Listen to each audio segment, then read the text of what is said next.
Hello everyone, welcome back to my YouTube channel study with Saryu. इससे पहले हम organic chemistry का जो लेसन है, टॉपिक है एरोमेटिसिटी, उसको मैं कवर करवा चुकी हूँ। वो हमने पढ़ लिया है, जिसकी दोनों वीडियोस जो है मैंने अपलोड कर दी थी। अब मैं शुरू कर रही हूँ 12th क्लास का topic, that is solutions. Physical chemistry का पार्ट है ये, तो अब हम इसको शुरू करेंगे और ये भी एक पूरी सीरीज रहेगी, पार्ट्स में जो है मैं इसको अपलोड करूँगी। तो शुरू करते हैं। आई होप आपको वीडियो पसंद आएगा। सबसे पहले सॉल्यूशंस पढ़ाने के पहले मैंने यहाँ पे मैटर लिख रखा है और मैटर की कोई क्लासिफिकेशन दे रखी है, लेकिन सॉल्यूशंस के बारे में मैंने यहाँ पे कुछ भी नहीं लिखा है। ऐसा क्यों है? क्योंकि सॉल्यूशंस पढ़ने से पहले हमें पता होना चाहिए कि सॉल्यूशंस किस चीज़ का पार्ट है, उनकी नेचर क्या है। राइट, लेमैन लैंग्वेज में जब हम सॉल्यूशन कहते हैं तो हम सिंपल सा कह देते हैं कि कोई भी जब हम दो चीज़ें जो है उनको मिक्स करते हैं, यूजुअली जब हम लेमैन ऐसे आम भाषा में बात करते हैं तो हम बोलते हैं कि जब हम लिक्विड्स को मिक्स करते हैं आपस में, कोई दो लिक्विड्स होंगे उनको मिक्स किया होगा तो उसको हम बोलेंगे कि ये क्या है, एक सोल्यूशन है। राइट, लेकिन यहाँ पे मैंने पहले लिख रखा है मैटर। मैटर साइंस जब से हमने पढ़नी शुरू की तब से हम क्या कहते हैं, मैटर क्या है? Anything that has mass and occupies space. Right, जिसका कोई द्रव्यमान होता है, मास होता है, जिससे किसी जगह को घेर रखा होता है, वो क्या होता है? Matter. Anything that has mass and occupies space, वो मैटर होता है। राइट, हम जितने भी यहाँ पे एक एटम, मॉलिक्यूल, सेल से लेके जितने भी कॉम्प्लेक्स बीइंग्स हैं वो सारे किसके अंदर आते हैं?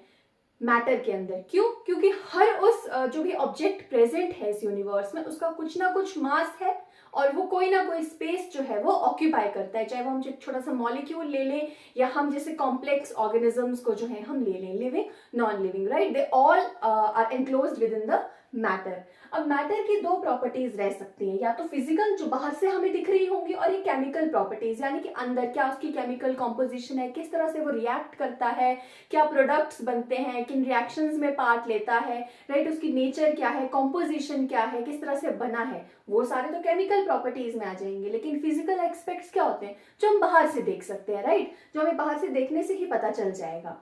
तो यहाँ पे मैटर की फिजिकल प्रॉपर्टीज में हम 3 स्टेट्स ऑफ मैटर जो है वो प्राइमरीली पढ़ते हैं। Which are this 3 states of matter? That are the solid, liquid and gas. Hindi में बोलूं तो ठोस, द्रव और गैस जो है, ये 3 फॉर्म्स होती हैं हमारी किसकी? मैटर की। राइट, वैसे तो 5 स्टेट्स ऑफ मैटर अब होती हैं, जिसमें 4th स्टेट जो है that is back, that is Bose Einstein condensate, और एक होती है प्लाज्मा स्टेट। तो अब हम 5 स्टेट्स ऑफ मैटर जो है उसको कंसिडर करते हैं, लेकिन प्राइमरीली या मेजर बेसिस पे 3 स्टेट्स ऑफ मैटर कौन सी होती हैं? Solid, liquids and gases. उसके बाद आते हैं कि इन सॉलिड, लिक्विड और गैसेस की कुछ केमिकल प्रॉपर्टीज भी होंगी। राइट, उसको हमने 2 चीजों में डिवाइड कर दिया है कि ये जो मैटर है या वो प्योर सब्सटेंस होगा या वो कोई मिक्सचर होगा। राइट, 2 चीजों में डिवाइड कर दिया, या वो प्योर सब्सटेंस होने वाला है या फिर वो मिक्सचर होने वाला है। अगर वो प्योर सब्सटेंस है तो या वो एलिमेंट हो सकता है या वो कंपाउंड हो सकता है। अब हम पूरी केमिस्ट्री पढ़ते हैं, इतने सारे एलिमेंट्स के इर्द गिर्द घूमते हैं हम, है ना। सिमिलर सॉर्ट ऑफ मॉलिक्यूल से जो चीज बनी होती है उसको हम क्या कहते हैं? एक एलिमेंट कहते हैं। तो वो प्योर हुआ ना, उसमें कोई भी और चीज तो एडेड नहीं है उसी चीज के। मान लो कार्बन एलिमेंट है मेरे पास, तो उसमें सारे ही एटम्स और किस चीज के होंगे? कार्बन के लगे होंगे, है ना। तो जब कार्बन का एक लंबा होगा, एक चेन होगी एटम्स की, तो क्या कहेंगे हम? कि वो एक प्योर सब्सटेंस है और वो एक एलिमेंट है। ऐसे बहुत सारे एलिमेंट होते हैं पीरियोडिक टेबल में। फिर आते हैं कंपाउंड्स। जब 2 या 2 से ज्यादा एलिमेंट्स आपस में कंबाइन करते हैं केमिकली, याद रखना, केमिकली जब वो कंबाइन करेंगे, किसी फिक्स्ड रेशो में वो कंबाइन करेंगे, तो उसको हम कहते हैं कंपाउंड। और वो कैसे एलिमेंट्स बन सकते हैं? मेटल्स होते हैं, मेटलॉइड्स होते हैं और नॉन मेटल्स होते हैं। हमें पता है एस ब्लॉक होता है, पी ब्लॉक होता है, डी एंड एफ ब्लॉक होता है। उसमें सारे में ये मेटल्स, मेटलॉइड्स, और पी ब्लॉक में हमारे नॉन मेटल्स जो है वो कंबाइन हो जाते हैं। तो इन्हीं जो मेटल्स और नॉन मेटल्स, मेटलॉइड्स जो है, इन एलिमेंट्स के कॉम्बिनेशन से, केमिकल कॉम्बिनेशन से हमारे पास कंपाउंड्स बनते हैं, और ये केमिकली रिएक्ट करके जो है वो बनते हैं। एक फिक्स्ड रेशो में जो है ये कंबाइन करेंगे। राइट, जैसे वाटर मेरे पास एक कंपाउंड है, तो वो फिक्स्ड रेशो में जो है वो कंबाइन करता है। राइट, तभी वाटर फॉर्म होता है। अब आते हैं मिक्सचर्स। मिक्सचर्स पे मैंने सर्कल लगा रखा है। अब हम मिक्सचर्स तो आपने जैसे नवरत्न मिक्सचर के बारे में सुना होगा, है ना। मिक्सचर है यानी कि उसमें बहुत सारी चीज़ें जो है वो मिली हुई होती हैं। वो बहुत सारी चीज़ें हमारी केमिस्ट्री के केस में सॉलिड, लिक्विड और गैसेस का कॉम्बिनेशन जो है वो हो सकता है। दो या दो से ज़्यादा कितने भी कॉम्बिनेशन हो सकते हैं। तो मिक्सचर्स जो हैं वो दो तरह के होते हैं, homogeneous mixtures and heterogeneous mixtures. कैसे होंगे? होमोजीनस मिक्सचर्स और एक होंगे हेटेरोजीनस मिक्सचर्स। होमो का मतलब होता है सेम, राइट, एक जैसे, और हेटेरो होता है डिफरेंट, यानी कि जो अलग होंगे। तो मिक्सचर्स दो तरह के हो सकते हैं, होमोजीनियस मिक्सचर हो सकता है या हेटेरोजीनियस मिक्सचर हो सकता है। अब फटाफट से हम इसको रिवाइज कर लेंगे, ये 11th क्लास का टॉपिक है वैसे, मैटर की जो क्लासिफिकेशन है कि होमोजीनियस और हेटेरोजीनियस मिक्सचर्स क्या होते हैं। होमोजीनियस मिक्सचर ऐसा मिक्सचर होता है जिसमें जो उसके कंपोनेंट्स होंगे, है ना, उसके अंदर जो चीजें होंगी उनकी एक यूनिफॉर्म कॉम्पोजिशन जो है वो रहेगी थ्रू आउट। हम डिस्टिंग्विश नहीं कर सकते कि कौन सा पार्ट अलग है, कहाँ पे कोई लाइन ऑफ डिस्टिंक्शन जो है वो हमारे पास प्रेजेंट है। Suppose I am mixing salt and water, right, मैंने सॉल्ट और वाटर यहाँ पे मिक्स कर दिया, ठीक है। तो अब मुझे क्या पता चलेगा कि कहाँ पे सॉल्ट है, कहाँ पे वाटर है। जो सॉल्ट एंड वाटर मेरे पास यहाँ पे होगा वही सॉल्ट एंड वाटर सेंटर में होगा, बॉटम में भी वही सॉल्ट एंड वाटर होगा, यानी कि एक यूनिफॉर्म कॉम्पोजिशन जो है मेरे पास प्रेजेंट होगी। हेटेरोजीनियस मिक्सचर क्या होगा? इसके बिल्कुल ऑपोजिट होगा। हेटेरोजीनियस मिक्सचर में जो कंपोनेंट्स की कंपोजिशन है वो यूनिफॉर्म नहीं होगी, वो वेरी करेगी। यानी कि जैसे मैंने नवरत्न मिक्सचर की बात की थी, तो वो हमारे पास एक हेटेरोजीनियस मिक्सचर है। यहाँ पे कोई और होगा, यहाँ पे कोई और चीज होगी, यहाँ कुछ और होगा, यहाँ कुछ और होगा। सपोज मैं जो है वो सॉल्ट एंड शुगर मिक्स कर देती हूँ ना, सॉलिड सॉलिड है दोनों, सॉल्ट एंड शुगर मिक्स कर दूंगी तो यहाँ पे कुछ और जैसा होगा, यहाँ कुछ और जैसा होगा। मैं पल्सेस मिक्स कर दूं बहुत सारी तो अलग होगा। अगर मैं आयरन और सल्फर ले लूं तो अलग अलग कॉम्पोजिशन उसकी पूरी लेयर्स में होगी, कई जगह हमें कुछ और कलर दिखेगा, कई जगह हमें ब्लू कलर दिखेगा सल्फर का, राइट। तो वो हमारे पास होते हैं हेटेरोजीनस मिक्सचर।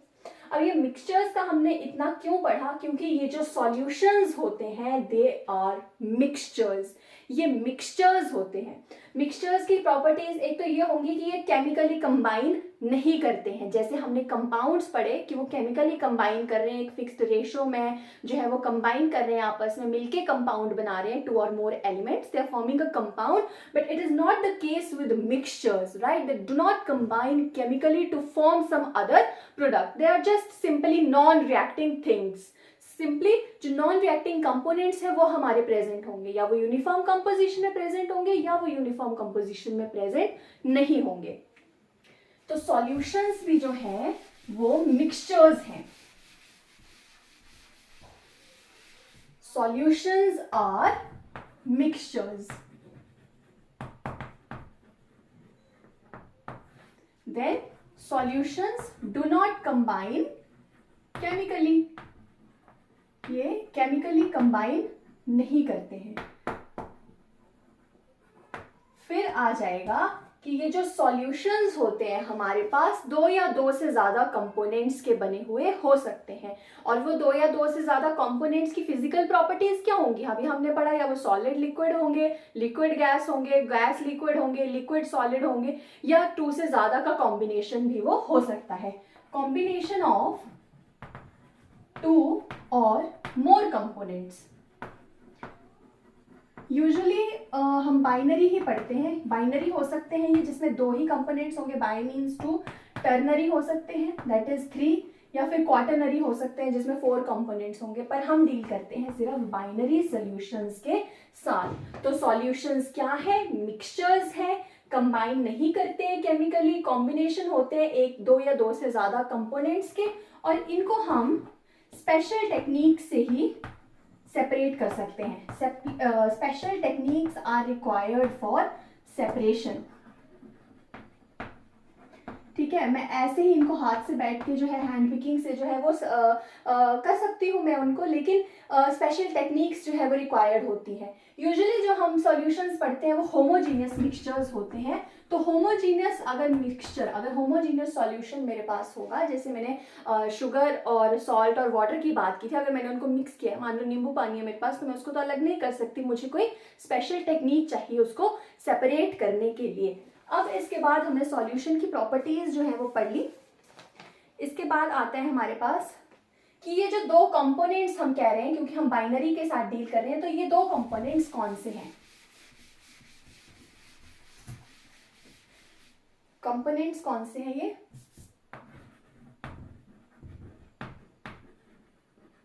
दो तरह के कंपोनेंट्स होते हैं, एक होगा सॉल्यूट और एक होगा सॉल्वेंट।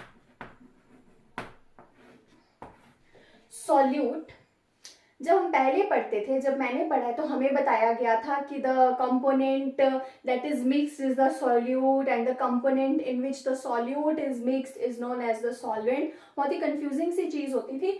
सॉल्यूट सिंपल से वो चीज होगा जो कम अमाउंट में होगा, जो लेस अमाउंट में कंपोनेंट होगा हमारे पास वो सॉल्यूट होगा, और जो मोर या फिर एक्सेस अमाउंट में होगा वो हमारे पास क्या होगा?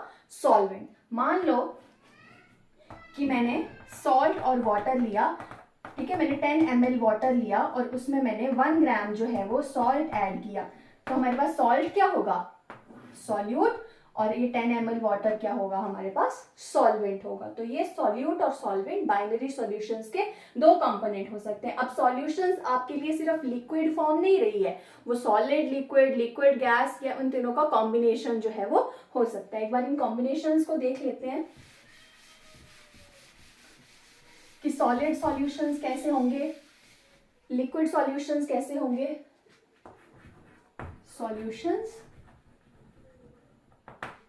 सॉलिड सॉल्यूशंस की बात करते हैं हम। जब सॉलिड सॉल्यूशन की बात आएगी तो मेरे पास सॉल्वेंट हमेशा ही क्या होगा? सॉलिड। एक्सेस में जो चीज होगी वो होगी सॉलिड, क्योंकि सॉलिड सॉल्यूशन है ना, सॉलिड ज्यादा है उसमें। और सॉल्यूट क्या हो सकता है? कुछ भी हो सकता है, सॉलिड हो सकता है, लिक्विड हो सकता है, या फिर गैस हो सकता है। सॉलिड सॉलिड, अब इसके एग्जांपल्स हम एक बार देख लेते हैं। सॉलिड सॉलिड का एग्जांपल क्या होगा? जो एलॉयज होते हैं हमारे पास, है ना, वो 2 या मोर जो है हमारे पास एलिमेंट से कंबाइन होके मिलते हैं, बनते हैं। तो जो एलॉयज हैं they are an example of solid solid solution. आप किसी एलॉय का एग्जांपल जो है वो कमेंट बॉक्स में लिख सकते हैं। फिर आता है लिक्विड सॉलिड, जो अमलगम होता है हमारा, जिसमें मरकरी जो है वो डिसॉल्व होती है। तो mercury is a liquid, right? It is the only non metal that is liquid at the room temperature. वो सॉलिड के ऊपर हम डिसॉल्व करवाते हैं, तो दैट इज हमारा liquid solid solution. Gas solid क्या होगा? जो हमारे ओर्स होते हैं ना, जैसे बॉक्साइट, एल्यूमिनियम का ओर पढ़ते हैं हम, जिंक का पढ़ते हैं, गिलेना, दैट इज ZnS, है ना। तो वो जो गैस सॉलिड हमारे पास सॉल्यूशन होता है उसका एग्जांपल है ओर। उसमें ज्यादा क्या होगा? सॉलिड होगा मेरे पास, है ना। बॉक्साइट है तो उसमें एल्यूमिनियम होगा, लेकिन उसमें थोड़े से अमाउंट में क्या है, कोई गैस भी प्रेजेंट होगी, बहुत थोड़े अमाउंट में गैस प्रेजेंट होगी उसमें। तो गैस सॉल्यूट का काम करेगी। सॉलिड हमारा जो एलिमेंट होगा वो होगा सॉल्वेंट की फॉर्म में, और वो होगा एग्जाम्पल गैस सॉलिड सॉल्यूशन का। फिर आते हैं लिक्विड सॉल्यूशंस। अब लिक्विड सॉल्यूशंस है तो सॉल्वेंट क्या होगा? हमारा लिक्विड होगा, और हमारे पास सॉल्यूट क्या हो सकता है? सॉलिड हो सकता है, लिक्विड हो सकता है, या फिर गैस हो सकता है। अब सॉलिड लिक्विड का क्या है? अभी हमने पढ़ा सॉल्ट और वाटर, जो हमने पढ़ा दैट इज